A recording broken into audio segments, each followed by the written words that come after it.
I get to write this off on my taxes. This actually counts as a business expense. I sent this receipt to my accountant. The receipt was just skeletons. Because it just says like skeleton large, skeleton small. Because there's more skeletons in here.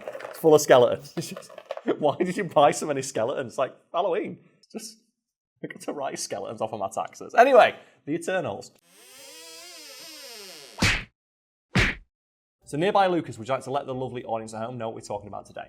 Yeah, so we are going to be talking about just the Eternals as a group. Yes, as a race. Because like, there's a film coming out with them in it, and I don't know anything about the Eternals. You don't know anything about the Eternals. We thought, I roughly know that I believe they're like, you know, obviously the Wiki's going to correct me, but I believe they are an immortal race of humans that the Celestials made to... It says here, Eternals, their name is Homo Immortalis.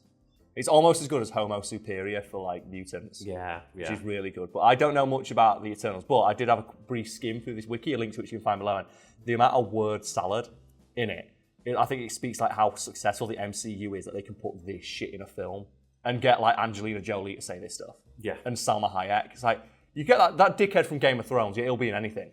He's like, a job, work, I'll do that. But when you get in Angelina Jolie to crawl out of her fucking mansion to appear in a film where he's talking about this shit, that's amazing. Let's go through. So, the Eternals are an evolutionary offshoot of humanity, gifted with amazing powers and abilities to look after the human race throughout the ages.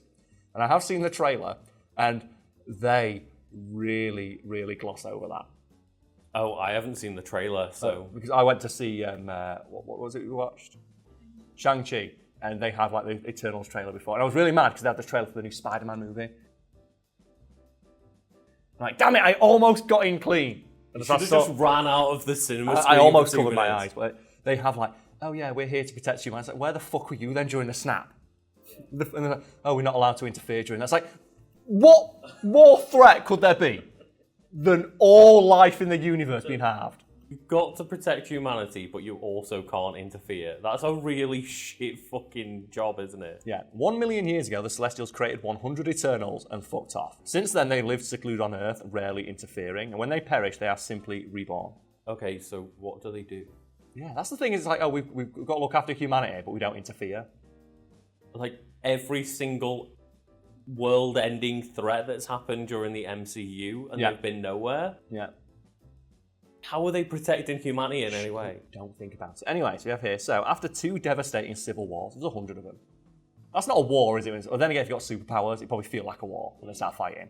The Eternals of Earth chose a path of peace and dedicate their lives to better themselves and their society. The best example of what they can accomplish when working together being the power of the uni-mind. I can't wait to hear Angelina Jolie tell me about the uni-mind, which is created when several Eternals join their will and intelligence into one power. Oh, they're going to Voltron it. Oh my god, are we going to get Voltron Angelina Jolie? And she's going to be like 800 foot tall. It's my fantasy. Just 800 foot tall Angelina Jolie and Salma Hayek. Let's go. Throughout the millennia, the Eternals built great cities, including their current home, Olympia. Oh, so not even on Earth? No, which provided the setting for their meeting with the Olympians, the gods of ancient Greece. After noticing similarity between both species, they formed an alliance, and the Eternals acted as gods and representatives on Earth for a while. Recently, the Eternals went mad and all committed suicide. But since they are revived and slowly starting to return to their peace. Like, if you're an immortal, how do you commit suicide? Yeah, because it's like, oh, guys, we all need to kill ourselves. We've gone too far. All right, they all do it. You know, we all get revived, though, right? Yeah. What's the point of this? And we have here, their names is Eternals, Homo Immortalis, and their aliases are Titans/Forever People. That's a good name, isn't it? The Forever People. So we have here. So, Lucas, would you like, oh my god, I'm just looking like the history. And I'm not going to go into it. I'm just going to read like the subtitle headings, because imagine Angelina saying any of this. Origins, the first host. The Uranus War, the second host. The death of Kronos, the Titan Schism. Antiquity, Maya, Inca, and the Aztec empires. Third host and the Deviant Eternal Truce, the 20th century. The modern age, Sprite's Plant, the Dark Celestials. Oh, the Dark Celestials.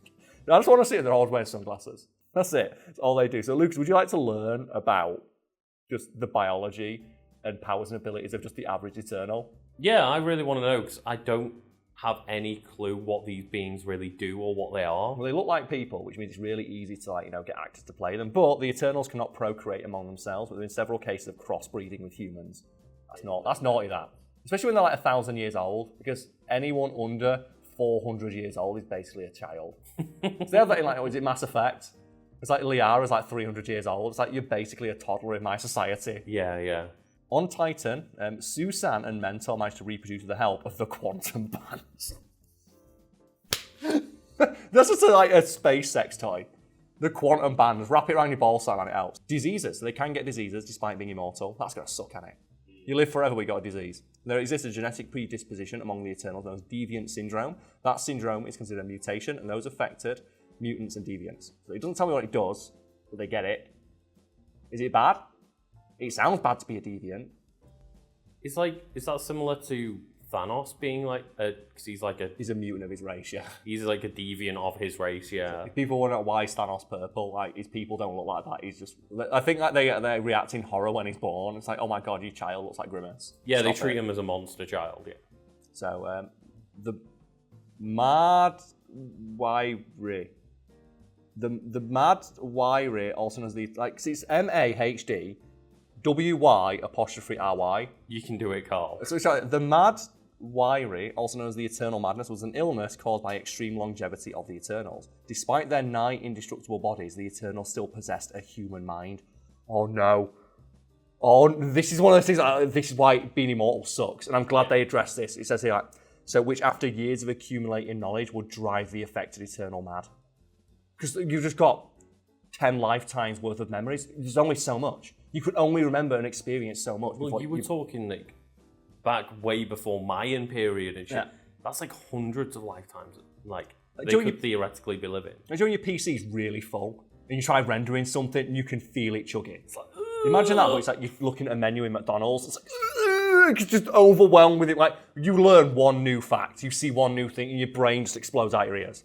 The only cure was to kill the affected Eternal and revive them with the last safe backup. Do they back up their minds on hard drives? Just quick, where's the fucking USB with them on? The disease itself usually takes centuries to drive an Eternal mad, but the process can be accelerated.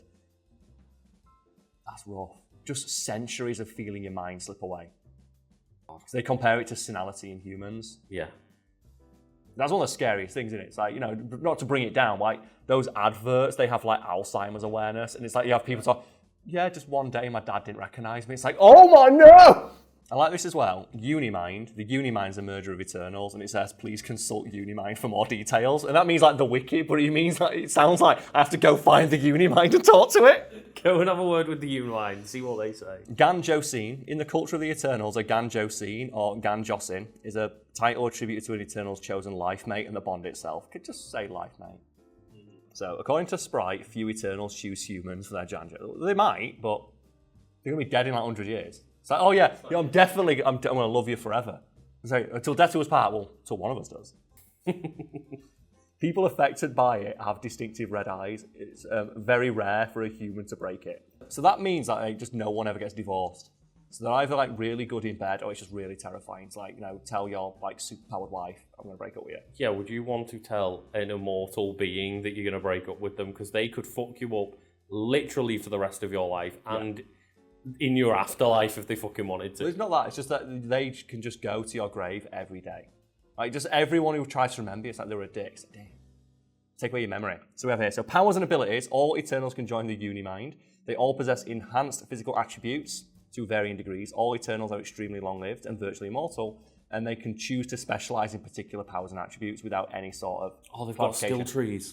They've got skill trees. Oh, I wish we had skill trees in real life. I would have put so much more effort into school and stuff if I could visualise it as a skill tree. Yeah. If I just had an experience bar above my head, it's how much longer is it going to take me to learn chords on a guitar? And it's 5 hours. Fuck this. Just when you've got that little Sims progress bar above your head that you could see of I'll get a skill point if I keep doing this for half an hour. Why not? I just can never forget when I had a game of The Sims. I tried to do Home Alone. So in Sims 1, you can just put one kid on their own. And the kid just didn't stop mopping up piss.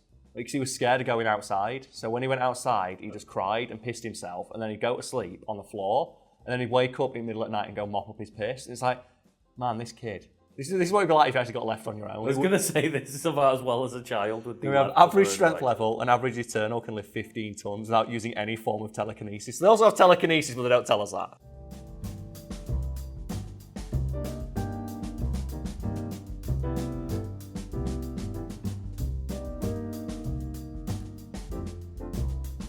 time.